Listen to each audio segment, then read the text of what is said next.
तो बेटा देखो हम क्या पढ़ने वाले हैं, कंट्रोल एंड कोऑर्डिनेशन वाले में। अभी हमने क्या कंप्लीट कर दिया था, अभी हमने कंप्लीट किया था इंट्रोडक्शन कि हमारे अंदर कैसे क्या चीज़ें होती है। इसके बाद हम पढ़ने वाले हैं नर्वस सिस्टम के बारे में।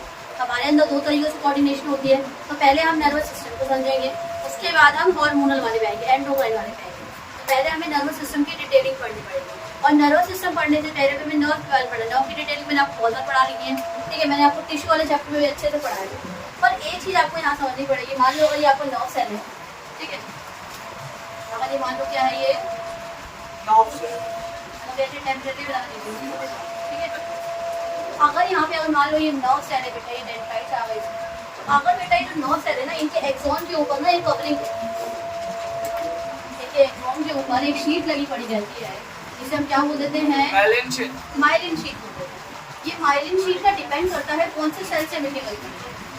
मैंने बोला ना दो तरीके के न्यूरॉन होंगे, एक सेंसरी और एक मोटर वाले होंगे। तो वो सेंसरी और मोटर न्यूरॉन में बस इतना सा फर्क होता है, उनकी माइलिन शीट का फर्क होता है। इसका फर्क होता है ध्यान से सुनो, कुछ मैसेज को ऐसे सीधे ट्रांसमिट कर देते हैं, एक न्यूरॉन सेल सीधे चला जाता है, और कुछ ऐसे जंपिंग करा के ट्रांसमिट करते हैं। मैंने क्या बोला, मैं फिर से बताती हूँ, न्यूरॉन दो तरीके के थे। डिपेंड करता है कि माइलिन शीट किससे मिलके बनी पड़ी है, उसी के बेसिस पे हमने न्यूरॉन को बांट दिया। जो मैसेज को लेके जाते हैं वो अलग है, मान लो मैसेज को लेके और आने वाले हैं, और एक ब्रेन के पास भी न्यूरॉन थे, तो लेके जो जा रहे हैं और जो लेके आ रहे हैं वो तो एक अलग हो गया। और जो ब्रेन के पास वाला है, जो ब्रेन के अंदर जो न्यूरॉन है, उनकी माइलिन शीट अलग से बनी पड़ी है। मैं समझा रही हूँ, मैं क्या कह रही हूँ, बस इतना याद रखो कि myelin sheath different kind of cell से मिलकर बनी पड़ी रहती है, और वही डिटरमाइन करती है कि आपका न्यूरॉन क्या काम करेगा या वो किसका न्यूरॉन है। बात समझ आ गई। तो नर्वस सिस्टम को ना बेटा मेनली हमने दो कैटेगरी में बांटा है, एक है आपका सेंट्रल नर्वस सिस्टम और दूसरा है आपका पेरीफेरल नर्वस सिस्टम। मैं दोबारा रिपीट कर रही हूँ, आपके मैंने नर्वस सिस्टम को हमने दो कैटेगरी में बांटा है। First is your central nervous system और दूसरी क्या है आपकी पेरीफेरल नर्वस सिस्टम। सेंट्रल मतलब बीच में होता है, सेंट्रल मतलब क्या होता है, और पेरीफेरल मतलब होता है किनारे में। क्या होता है, हमने सेल वाले चैप्टर में पढ़ा होगा जब 9th क्लास में आप लोग होंगे, जो न्यूक्लियस होता है वो पेरीफेरी पे शिफ्ट हो जाता है प्लांट में। क्यों? क्योंकि वैक्यूल का साइज क्या कर जाता है, पेरीफेरी मतलब क्या था, साइड में।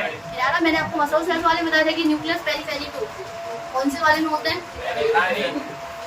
अभी ना जरा ध्यान से समझो मैं क्या कहना चाहती हूँ। ये सीएनएस है, ये पीएनएस है, दो कैटेगरी, मेनली दो कैटेगरी।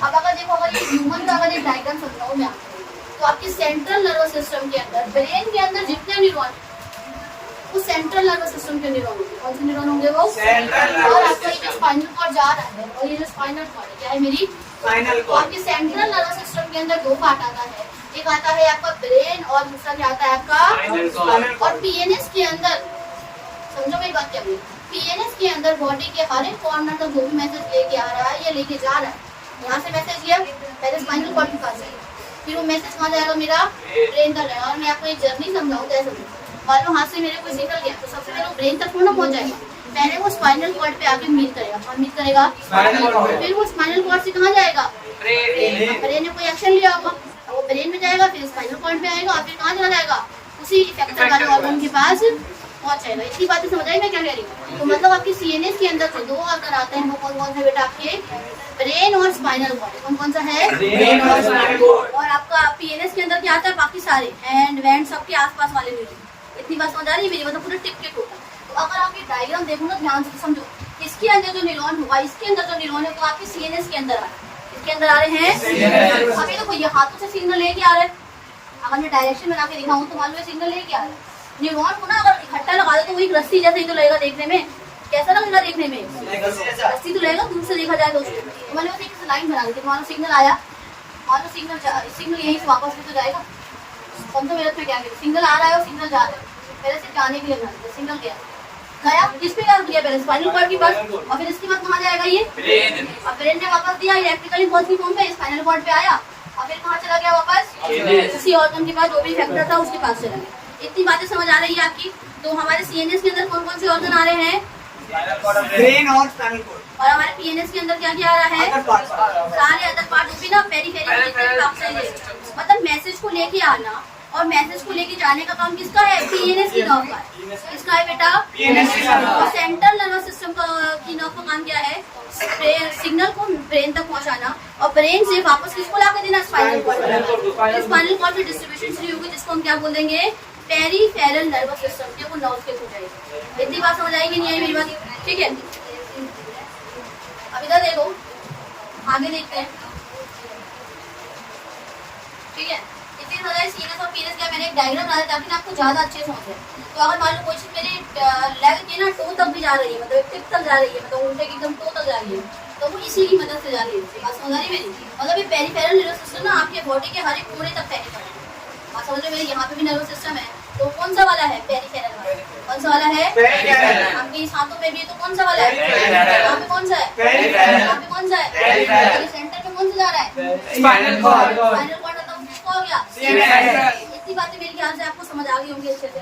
ठीक है, तो माइलिन शीट डिटरमाइन करती है कि वो नर्व कौन सा वाला होगा। अगर आपकी माइलिन शीट बनी होगी ओलिगोडेंड्रोसाइट सेल, क्या बोला फिर से बताती हूँ। अगर आपकी माइलिन शीट सीएनएस की मान लो, अगर ये ओलिगोडेंड्रोसाइट की जो सेल है ना, वो ओलिगोडेंड्रोसाइट है। कौन सा सेल है? ओलिगोडेंड्रोसाइट। वो अब किसने भी सेल से ही बना हुआ ऐसे थोड़ा बन जाएगा।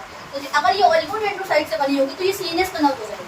और अगर यही माइलिन शीट अगर आपकी सचवान सेल से बन जाएगी तो ये किसका हो जाएगा बेटा? नर्व सेल पीएनएस का हो जाएगा, पेरीफेरल नर्वस सिस्टम। आपको नाम याद नहीं रखना, लेकिन मैं अभी पता कैसे पढ़ोगे, कभी कभी ऐसे सीधा जा रहा है और कभी कभी ऐसे जंपिंग करके जा रहा है, तो ऐसा क्यों होता है? वो इन माइलिन शीट की वजह से होगा। समझे मेरी बात? मैं क्या कह रही हूँ? ये किसकी वजह से होगा? Myelin sheath. अब समझो इधर बात में क्या कह रही हूँ। जो सचवान सेल होता है ना, वो इम्परमिएबल टू इम्पल्स है। तो मैंने क्या बोला? जो आपका सचवान सेल्स है वो इम्परमिएबल टू इम्पल्स होता है। क्या होता है? मतलब जो इलेक्ट्रिकल इम्पल्स है ना, उसके लिए इम्परमिएबल, मतलब उसको अलाउ भी नहीं करेगा जाने के। मैंने बोला दो तरीकों से इम्पल्स आएगा, एक तो सीधा जा सकता है और एक ऐसे जंपिंग कर करके जाएगा। जाएगा नहीं जाएगा? और यहाँ पे ना, यहाँ पे सच्ची जो होता है ये हट गैप पड़ जाता है, यहाँ यही तक होता है ऐसे, फिर ऐसे अंदर जाएगा। अब समझो क्या होगा। अगर वो सीएनएस का न्यूरॉन होगा तो वो कैसे सीधे ट्रांसमिट नहीं, हाँ, मान लो अगर वो इसका होगा तो क्या कर देगा? ऐसे सीधे ट्रांसमिशन करा देगा। यहाँ से कैसे जाए? सीधे सीधे निकल गया और दूसरे न्यूरॉन तक चला गया। लेकिन अगर यही आपका न्यूरॉन आपका पीएनएस का होगा तो मैंने क्या बोला? इसको जाना चाहिए था, मतलब अगर ये ऐसे से जाना चाहता तो नहीं जा सकता, क्योंकि इम्पल्स पे आ ही नहीं सकते, तो कैसे जाएगा? पहले यहाँ आएगा, फिर यहाँ जंप करेगा, फिर यहाँ जंप करेगा, यहाँ। एक बात बताओ, किसमें ट्रांसमिशन फास्ट होगा? जो सीधे जा रहा है CNS। जंपिंग कर करके जा रहा है, सीएनएस वाले में फास्ट होनी चाहिए ना, क्योंकि सीएनएस को ना तुरंत थिंक करके जवाब देना होता है। इसीलिए सीएनएस की ट्रांसमिशन कैसी होती है? फास्ट होती है, क्योंकि उसका कौन सी वाली शीट बनी पड़ी है? ओलिगोडेंड्रोसाइट की बनी पड़ी है। ओलिगोडेंड्रोसाइट देखने में कुछ ऐसा लगता है। अब इसके अंदर ना तीन ऐसे करके ना निकल रही होती ब्रांचेस है। एक सेल होता है पर उससे तीन ब्रांचेस निकल रही है, जिसे हम प्रोसेसिंग बोलते थे। क्या बोलते हैं? एक के ब्रांचेस को जो निकलता है उसको ब्रांचेस बोलते हैं, और इस सेल से जो ऐसे निकल रही है ना डंडी, जैसे बोलेंगे प्रोसेसिंग। क्या बोलेंगे? प्रोसेसिंग। अब वो तीन निकलेगी तो बताइए तीन न्यूरॉन की कवरिंग करेगी। समझो ना, एक जगह तो क्या करना, न्यूरॉन को लेगा और न्यूरॉन की कवरिंग कर देगा, माइलिन शीट बना, दूसरे को पकड़ेगा, दूसरे की कवरिंग करेगा, तीसरे को पकड़ेगा, तीसरे और फिर खुद का वो खत्म हो जाता है। समझे ना? कवर कर दिया। मतलब एक ओलिगोडेंड्रोसाइट से कितनी न्यूरॉन की कवरिंग हो रही है? तीन क्यों? ये फर्स्ट सेल तो सिंगल ही है, मतलब ये एक से सिंगली सिर्फ एक न्यूरॉन की कवरिंग कर सकता है। क्या मेरी इतनी बात समझ आ गई आप लोगों को? सीएनएस और पीएनएस का। ठीक है, अब इधर ना हमें करना है नर्वस सिस्टम का एक पूरा क्लियर फ्लो चार्ट पढ़ना।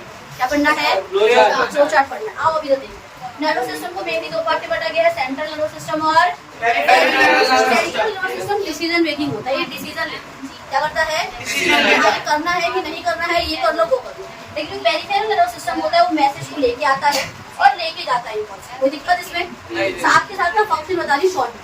अब देखो सीएनएस की कोई क्लासिफिकेशन नहीं है, समझ रहे हो मेरी बात? सीएनएस को आगे जाकर सिर्फ आपको दो पढ़ना है, ब्रेन और स्पाइनल कॉर्ड, लेकिन इसकी बहुत सारी क्लासिफिकेशन जिसको आपको डिटेल पढ़ना है। ठीक है, पहले हम सीएनएस खत्म करेंगे, फिर हम क्या पढ़ेंगे? अब मैं ऑर्डर वाइज आपको बताऊँ। अब पीएनएस ना दो पार्ट में बांटा गया है।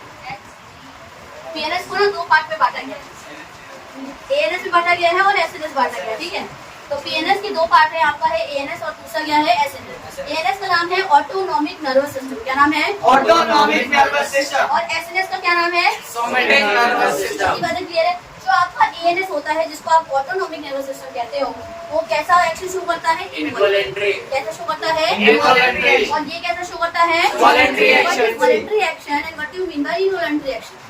वॉलंटरी जो हमारे मतलब हमारे एकदम हमारे कंट्रोल हमारे कंट्रोल में होता है। इनवॉलंटरी क्या होता है? हमारे कंट्रोल में नहीं होता। अब देखो एएनएस को ना ऑटोनॉमिक नर्वस सिस्टम को फर्दर फिर से दो पार्ट में बांटा गया है। एक है आपका पीएनएस, दूसरा क्या है आपका एसएनएस। ये लग गया बीच में। पैरासिम्पैटिक एनएस का मतलब है नर्वस सिस्टम। जहां नहीं से मैंने नहीं लिखा। तो पीएनएस का मतलब क्या है? पैरासिम्पैटिक नर्वस सिस्टम। और इसका काम क्या है? इसका नाम क्या है? सिम्पैटिक नर्वस सिस्टम। इतनी बात समझ आई? पहले फुल फॉर्म समझो। पैरासिम्पैटिक नर्वस सिस्टम का मतलब होता है जो इमरजेंसी कंडीशन में काम करता है।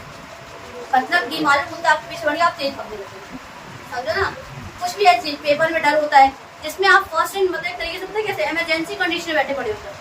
पेपर का डर है, ये है, वो है, सारी इमरजेंसी। बहुत तेज टॉयलेट आई आपको, ठीक है, वो भी एक इमरजेंसी कंडीशन होती है। तो इस टाइम पे जैसे भी हमारी बॉडी रिएक्ट करती है, जो कंट्रोल सिस्टम चल रहा होता है, नहीं नहीं हमें नहीं जाना, मान लो एग्जाम रूम में और टीचर आने नहीं दे रहा, मान लो आधे घंटे में पेपर करते करते और तुम्हें आ गई वॉशरूम, आप अगर मैं आई गो टू वॉशरूम सर, तो क्या कहेंगे? पेपर तो और चले जाओ। अब बोर्ड का पेपर तो ऐसे छोड़ के नहीं जा सकते ना, उसमें क्या करना पड़ेगा? कंट्रोल करना पड़ेगा ना, वरना तो पैंट गीली हो जाएगी और फिर बेइज्जती हो जाएगी तुम्हारी। तो जो तुमने उस टाइम पे जो अपनी पैंट गीली होने से खुद की इज्जत को जो बचाया है ना बेटा, वो तुम्हारी कंट्रोल एंड कोऑर्डिनेशन का जरिया है। किसने करा है? नर्वस सिस्टम ने। अब मेरी बात क्या अच्छे समझ आती होगी। तो पीएनएस, और कैसे याद रखो पीएनएस को? क्या है इसको पता कैसे याद कर सकते हो? पीई करके कुछ याद कर लो, या पीई करके जो इमरजेंसी कंडीशन में कह सकते हो। पैट, पीईटी पैट कर लो, क्योंकि पी से पैरासिम्पैटिक है ना, और ई से इमरजेंसी कंडीशन, ठीक है। पीईटी पैट हो गया, मतलब कुत्ता पीछे भाग गया, तो पैट क्या है? कुत्ता, जिसमें हम बहुत मतलब कुत्ते से डरते हैं और तेजी से भागने लग जाते हैं, ऐसा कुछ कर लो। तो वो तुम्हारी इमरजेंसी कंडीशन है जिससे भी रिएक्ट कर रहे हो तरीके से। तो उसमें याद करने का तरीका बता रही हूँ बस, कि इसमें इमरजेंसी कंडीशन होता है और ऐसे तुम्हारी नॉर्मल कंडीशन। मैं सो रही हूँ, खा रही हूँ, पी रही हूँ, नॉर्मल कंडीशन है हमारी। अभी कोई टेंशन नहीं, माइंड एकदम से। पेपर आता है एकदम इमरजेंसी कंडीशन है, यार पेपर है, नंबर तो लाना ही पड़ेगा, वरना तो खत्म मामला हो जाएगा, वरना घर वाले ही मारेंगे और ट्यूशन में मार पड़ेगी, वो अलग नंबर। ऐसा होता है ना। तो जिस पेपर के टाइम पे जो चलता है ये काम करता है, और जो आराम से आप चिल बैठे हो, इधर है उधर घूम रहे हो, उस टाइम पे कौन सा काम करता है? इसलिए आपको देखो समझ आ गया। पीएनएस और सीएनएस के नाम कैसे कैसे पहले पढ़े हैं, उनको हमने किसके बेसिस पे डिफरेंशिएट करा है, ये वाली चीजें क्लियर है। उसके बाद देखो मैंने आपको डिफरेंस फॉर्म में पढ़ाया, ये क्लियर है, ठीक है। मैंने आपको फ्लोचार्ट समझाया, ये क्लियर है।